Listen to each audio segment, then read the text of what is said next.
صاحب تفسیر روح البیان میگوید از حضرت جبرائیل پیغمبر خدا پرسان کرده بودند که آیا بار هم بر تو مشقت و بلا به سوی زمین آمدن رسیدگی هست یا نه؟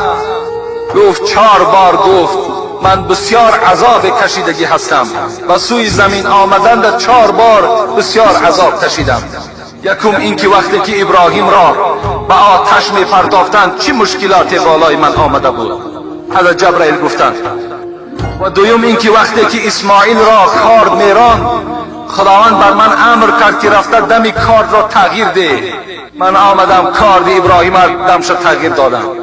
این حالتم گفت برای من بسیار دشوار بود به این منظره نگاه کردن. و سوم گفت وقتی که حضرت یوسف در چاه برادرهاش پرتافتند، خداوند بر من امر کرد که سنگ را معلق نگه بدار تا که یوسف بالای او نشینه.